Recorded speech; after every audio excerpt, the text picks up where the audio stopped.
Sir George Parr, you are an admiral. I am an admiral. Mm-hmm. And I wear an admiral's hat. Yes. How many admirals are there in the Royal Navy? There are 46 admirals and 88 commodores. And how many ships? Surface fleet, 25. That's rather a lot of admirals. It is a lot of admirals, but you must remember that the modern Navy is very highly technologically advanced. For example, we have just ordered 2 new aircraft carriers, which will be the largest ships ever to be sailed by the Royal Navy in its entire history. Yes. Now, these are the HMS Prince of Wales? Yes, that's right. And the HMS Camilla Parker Bowles? No, that was the original idea. But the Queen... Who's going to be launching them, who will be launching them, said she couldn't really bring herself to say, I named this ship Camilla Parker Bowles. May God bless her and all who sail in her. So it's going to be called HMS Queen Elizabeth. I see. And how much will they cost? £3.9 billion, and they come into service in 2014 and 2016. And what are they for? They each weigh 65,000 tons. Well, that's very heavy, isn't it? It is very heavy, yes. And what are they for? And they are 6 meters higher than Nelson's Column. And what are they for? And the flight decks have room for 49 tennis courts, and the hangars are the size of 12 Olympic-sized swimming pools. And you're probably going to want to ask me, what are they for? Well, yes. Well, I think I can do no better than choose the words of the Defence Secretary, Des Brown, who said these ships will ensure that we can increase our strategic effort around the world.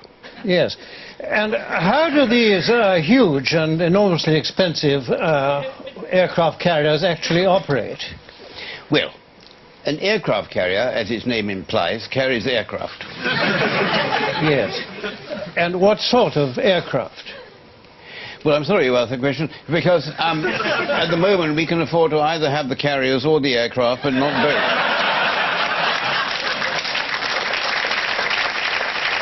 Doesn't that present some difficulty? It does present some. I mean, I'm sure we'll find a way around it. How? Taxation is will probably do it, because we have actually chosen an aircraft to go into these carriers. It is the Joint Strike Fighter, the F-35B, which we are buying from the Americans. And you've chosen this aeroplane because it's obviously the right... No, the right kind, very much, yeah, absolutely the right kind, yes. It's what's called a STOVL aircraft, a short takeoff and vertical landing aircraft, and it's been in development for 15 years. Oh, so it must perform perfectly.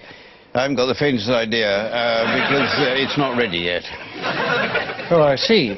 Why is that? Well, there have been problems with it. Such as? Well, on takeoff, it generates 500 degrees Celsius of heat underneath it, which is enough to destroy the flight deck of any known aircraft carrier.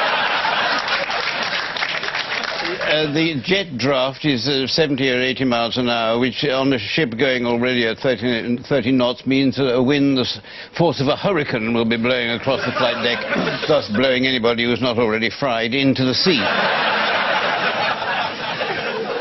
So, why are we buying these aircraft for this aircraft carrier which is costing billions already? Because we've only just found out about these problems, and in any case, by the time this aircraft comes into a service, if it ever does, I shall be long retired, as indeed will all my colleagues, and so it'll be somebody else's problem.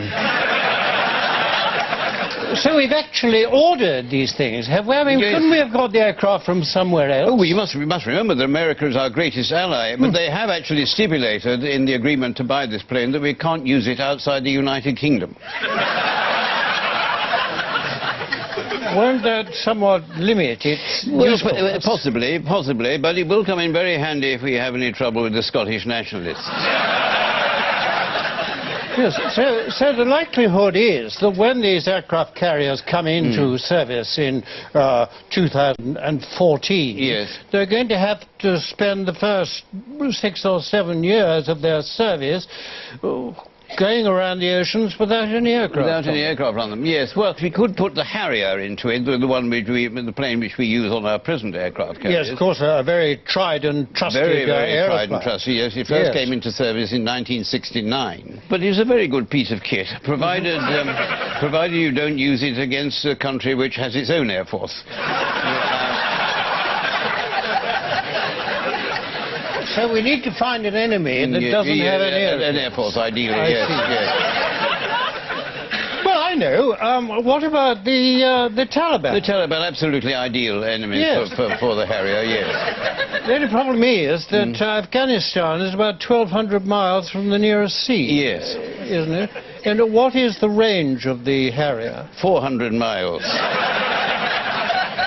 But hasn't it been made clear that what our forces, the British forces, need are helicopters, armoured vehicles, and lots and lots and lots of soldiers? Yes, but these things aren't as sexy as aircraft carriers. And in any case, I mean, you wouldn't get one Olympic-sized swimming pool into a helicopter. Whereas, as I've said, you can get 12 Olympic-sized swimming pools into one of these aircraft carrier hangars, particularly if there are no aircraft taking up the route. I don't want to be unhelpful, but, no. I mean, what is the point of having 12 Olympic-sized swimming pools in an aircraft carrier? What is the point? Well, the point is you could have the Olympics there. I mean, admittedly, by the time the carriers come into service, it will be 4 years after the Olympics is finished. But that only assumes that the Olympics will take place on time, which is not very likely. But even if the Olympics are 4 years behind schedule, which is quite possible, yes. It's also possible, surely, that the aircraft carriers will be behind schedule. Yes, yes, very likely indeed. But then this is Britain. Sir George, thank you very much. Not at all.